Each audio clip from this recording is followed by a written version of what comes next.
अस्सलाम वालेकुम व्यूवर्स। उम्मीद करता हूँ कि आप सब खैरियत से होंगे और आप देख रहे हैं मेरा YouTube channel English literature with Askari. So I am Arsal Askari. आज की वीडियो बहुत ही इम्पोर्टेंट होने वाली है क्योंकि आज हम न्यू क्लासिकल एज को स्टडी करने जा रहे हैं। इस एज में सबसे पहले हम इस एज का इंट्रोडक्शन देखेंगे और उसके बाद इसकी डेफिनेशन देखेंगे और फिर इसके अलावा न्यू क्लासिकल इरा को स्टडी करेंगे, एज ऑफ रेस्टोरेशन को स्टडी करेंगे, एज ऑफ अगस्टन को स्टडी करेंगे, एज ऑफ सेंसिबिलिटी को स्टडी करेंगे। और इस लेक्चर की इम्पोर्टेंट बात यह है कि मैं इसकी पीडीएफ फाइल भी प्रोवाइड करूंगा। और अगर आपने मेरे हिस्ट्री ऑफ इंग्लिश लिटरेचर के प्रीवियस लेक्चर मिस कर दिए हैं तो आप मेरे इस चैनल को विजिट करके वो तमाम लेक्चर सुन सकते हैं। और इसके अलावा पीपीएससी एग्जाम की प्रिपरेशन के लिए मैंने इम्पोर्टेंट टॉपिक पे कुछ वीडियो बना रखी हैं, वो भी आप देख सकते हैं। इनका लिंक मैंने डिस्क्रिप्शन में ऐड कर दिया है। जी व्यूवर्स, लिटरेचर से रिलेटेड मजीद इंफॉर्मेशन के लिए मेरे इस चैनल को सब्सक्राइब कर दें और साथ ही बेल वाले नोटिफिकेशन को ऑन कर दें ताकि मेरी आने वाली हर वीडियो को आप सबसे पहले देख सकें।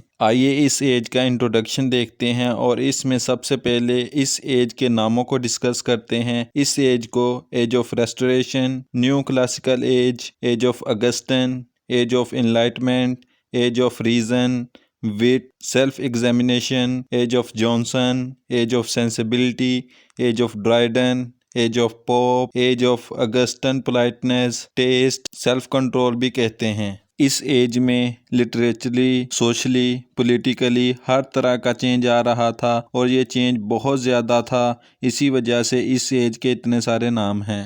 इस एज का लिटरेचर में ड्यूरेशन 1660 टू 1798 तक है। और अगर इस एज को हम आसान लफ्ज़ों में समझे तो हम ये कह सकते हैं कि इस एज का ड्यूरेशन 1660 टू 1800 है और लिटरेचर में इसका ड्यूरेशन 1798 तक है। ये इसलिए है क्योंकि एक famous romantic poet William Wordsworth ने 1798 तक लिरिकल बैलेड पब्लिश करवा दी थी। ये एक सेल्फ कॉन्शियस अवेयरनेस का पीरियड था, यानी लोग दूसरों की तरफ भी देख रहे थे और अपनी तरफ भी देख रहे थे कि क्या मैं करेक्टली काम कर रहा हूँ, क्या मैं अपनी ड्यूटी से फ़ायदा हासिल कर रहा हूँ, am I playing my role correctly. और इस एज में बहुत सी चेंजेस आई, जैसा कि ग्रेट फायर ऑफ लंदन, यानी लंदन में आग लग गई थी और इस आग से बहुत सारे चर्च जल गए थे। इससे पहले लंदन में एक प्लेग भी आई थी जिससे बहुत सी हलाकतें हुई थी और अब उन लोगों के पास एक अहम मौका था कि लंदन को रीडेवलप किया जाए या कुछ ऐसा नया बनाया जाए जो ताहयात कायम रहे। आइए अब हम इस एज को डिफाइन करते हैं। इस एज को 3 पार्ट्स में डिवाइड किया गया है। इस एज में फर्स्ट पार्ट का नाम एज ऑफ रेस्टोरेशन है और इसको रेस्टोरेशन पीरियड भी कहते हैं। और इसमें सेकंड एज का नाम एज ऑफ अगस्टन है और इसको अगस्टन पीरियड भी कहते हैं। और इसमें थर्ड एज का नाम एज ऑफ जॉनसन है। अब हमें ये भी मालूम होना चाहिए कि इस एज को न्यू क्लासिकल एज क्यों कहते हैं। यहाँ पे न्यू का मतलब न्यू है, यानी कि NEW न्यू, और क्लासिकल का मतलब ओल्ड स्टाइल, जैसे ओल्ड पोइट्री हुआ करती थी। पहले लोग रोमन और ग्रीक रूल्स को फॉलो करते हुए लिटरेचर लिखा करते थे और उसे क्लासिकल वर्क कहा जाता था।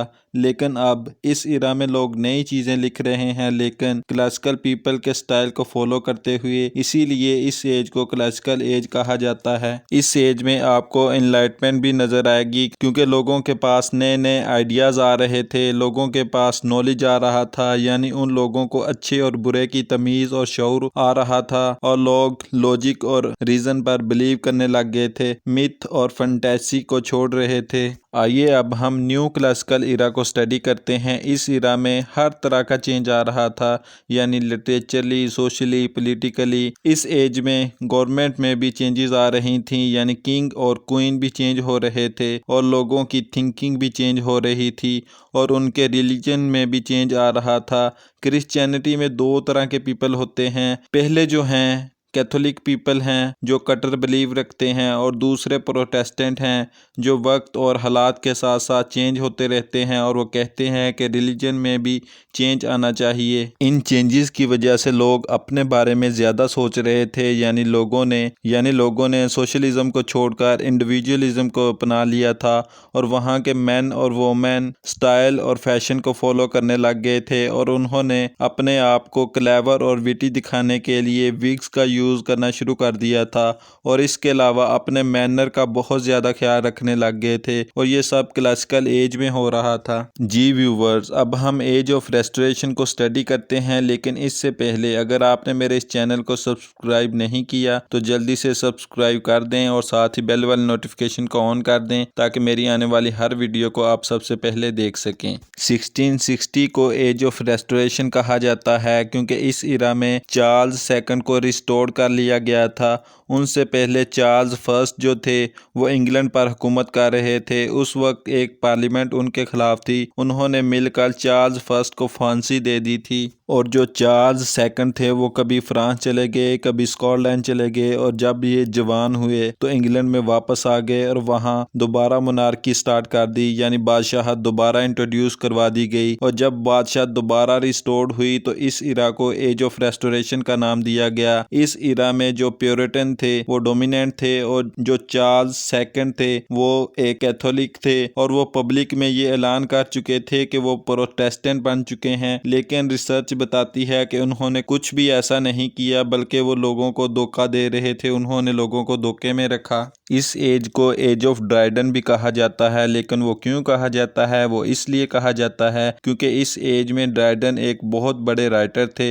उन्होंने इस एज में बहुत ज़्यादा काम किया और इतना ज़्यादा काम किया लिटरेचर में कि इस एज को ड्राइडन के नाम से जाना जाता है। और उनका स्टाइल सबलाइम, ग्रेट और इम्प्रेसिव था और उन्होंने मैथोलॉजी, इमेजिनेशन और स्कॉलरली अलूजन को अपनी राइटिंग में यूज़ किया। इन्हीं सब रीज़न की वजह से इस एज को एज ऑफ ड्राइडन का नाम दिया जाता है। आइए अब हम एज ऑफ अगस्टन को स्टडी करते हैं। इस एज को एज ऑफ अगस्टन इसलिए कहा जाता है क्योंकि उस वक्त जॉर्ज फर्स्ट तख्त नशीन थे और वो अपने आप को कंपेयर करते थे अगस्टस सीजर से। और अगस्टस एक रोमन स्टेटमैन था और वो एक मिलिट्री लीडर भी था और वो रोमन एम्परर का पहला बादशाह बना था। इस एज को पॉलिटिकली एज ऑफ अगस्टन कहा जाता है, लेकिन लिटरेचर में इस एज को एज ऑफ पोप के नाम से याद किया जाता है। इस एज में अलेक्जेंडर पोप एक वेल नोन लिटरेरी फिगर थे। इस एज में उन्होंने लिटरेचर में बहुत ज़्यादा काम किया, इतना ज़्यादा काम किया कि इस वजह से उसे एज ऑफ पोप का नाम दिया जाता है और इसका ड्यूरेशन 1700 टू 1745 है। आइए अब हम एज ऑफ सेंसिबिलिटी या फिर एज ऑफ जॉनसन को स्टडी करते हैं। इस एज को एज ऑफ जॉनसन इसलिए कहा जाता है क्योंकि इस टाइम पीरियड में उन्होंने लिटरेचर में बहुत ज़्यादा काम किया था, इतना ज़्यादा काम किया था कि वो इस एज के डोमिनेंट फिगर बन गए थे और उन्होंने